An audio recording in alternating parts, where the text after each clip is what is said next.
अस्सलाम वालेकुम। Reporting digital से मैं हूं आपका मेज़बान मोहम्मद अहमद। हमेशा की तरह आज हमारे साथ मौजूद हैं जज्जी पहलवान, जो कि अंडरवर्ल्ड की दुनिया को बहुत करीब से देखते हैं और इसके बारे में उनकी राय मुस्तनद समझी जाती है। तो लाहौर के एक गैंगस्टर बदमाश शाहिद म्यू के बारे में आज हम बात करेंगे कि वो कब इस जराइम पेशा दुनिया में आया और कैसे उसका खात्मा हुआ। अस्सलाम वालेकुम। वालेकुम सलाम। ये जजी साहब कैसे हैं आप, ठीक हैं? शुक्रिया। अच्छा बताइएगा शाहिद म्यू के बारे में कि वो इस जराइम पेशा दुनिया में कब एंटर हुआ। असल पहले ना भाई एक पुलिस कांस्टेबल सी। शाहिद म्यू जी जी जी, एक कांस्टेबल सी। ਇਹਨੇ ਬਦਮਾਸ਼ੀ ਸ਼ੁਰੂ ਕਰਤੀ ਸੀ। ਬਦਮਾਸ਼ੀ ਜਿਹੜੀ ਸ਼ੁਰੂ ਕੀਤੀ ਹੈ ਉੱਥੋਂ ਆ ਕੇ ਇਹਨੇ ਨੌਕਰੀ ਫਿਰ ਛੱਡ ਦਿੱਤੀ। अच्छा ਇਹ ਰਹਿਣ ਵਾਲਾ ਹੈਗਾ ਕੋਟ ਲਖਪਤ ਦਾ ਰਹਿਣ ਵਾਲਾ ਹੈ। ਇਹ ਕੋਟ ਲਖਪਤ ਫਾਟਕ ਦੇ ਨਾਲ ਉੱਥੇ ਕਰਕੇ ਡੇਰਾ ਹੈ, ਉੱਥੋਂ ਦਾ ਰਹਿਣ ਵਾਲਾ ਹੈ। ਤੇ ਬੜਾ ਮੁੰਡਾ ਜੀਦਾਰ ਸੀ, ਬਹੁਤ ਜੀਦਾਰ ਸੀ, ਜਿੰਨਾ ਕਿਹਾ ਜਾਂਦਾ ਥੋੜਾ।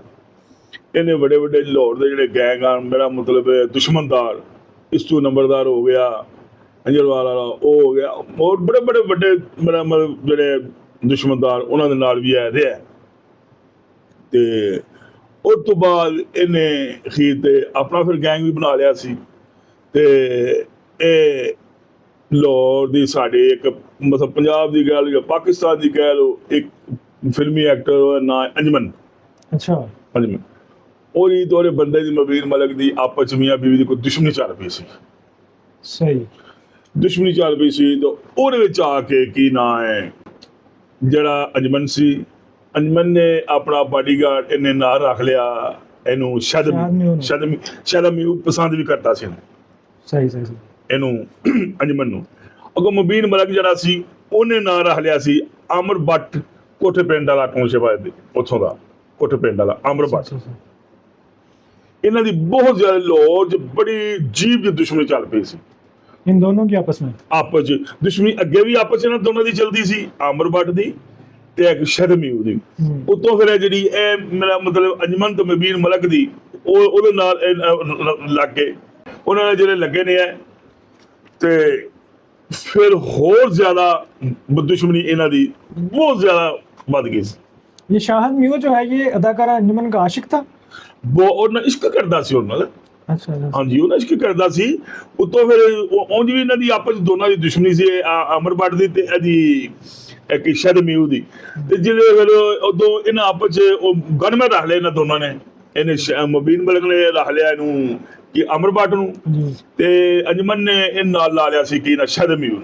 सही सही सही। ਜਿੱਲੀ ਲਾ ਲਿਆ ਸੀ ਇਹ ਫਿਰ ਖੀਰ ਤੇ ਇਮਾਮੀਆ ਕਲੋਨੀ ਫਾਟਕ, ਸ਼ਾਇਦ ਤੁਸੀਂ ਸੁਣਿਆ ਹੋਵੇ, जी जी ਇਮਾਮੀਆ ਕਲੋਨੀ ਜੀ, ਜੀ। ਸਦਰ ਦੇ ਅੱਗੇ, ਉੱਥੇ ਇਹਨੂੰ ਅਮਰ ਬੱਟ ਜਿਹੜਾ ਹੈ ਕੋਠੇ ਪਿੰਡ ਵਾਲਾ, ਉਹਨੇ ਸ਼ਾਹਦੇ ਮਿਊ ਨੂੰ ਮਾਰਤਾ ਸੀ।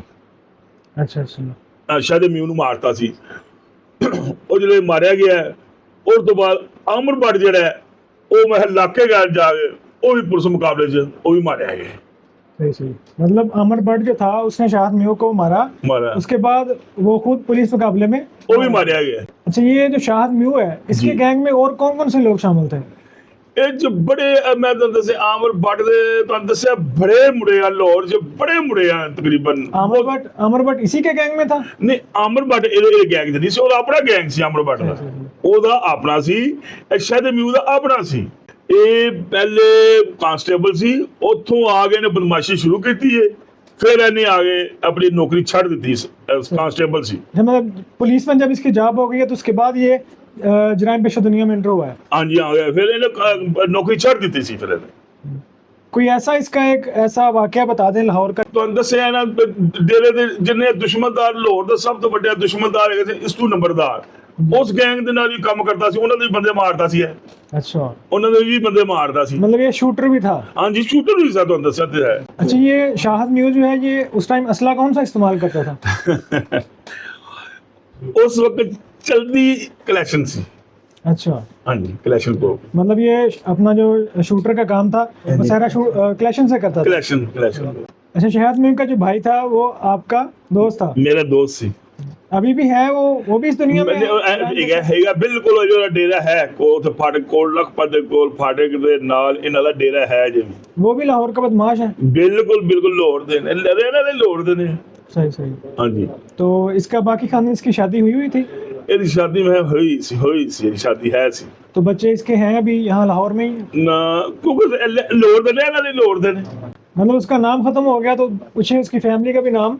बिल्कुल खत्म ही होगा, ਇਹਦਾ ਹੀ ਨਾਂ ਸੀ, शायद अमीर ਦਾ ਨਾਂ ਹੀ ਚੱਲਦਾ ਸੀ ਲੋੜ। सही सही। तो जी नाज़रीन, ये थी हमारी आज की स्टोरी जिसमें जजी पहलवान ने लाहौर के एक बड़े गैंगस्टर बदमाश शाहद न्यू के बारे में बताया कि वो इस जराम पेशा दुनिया में कैसे, कब और क्यों आए, और अदाकारा अंजुमन से उसका क्या ताल्लुक था। उम्मीद है आपको हमारी आज की स्टोरी पसंद आई होगी। मज़ीद इस तरह की स्टोरी देखने के लिए देखते रहिए रिपोर्टिंग डिजिटल।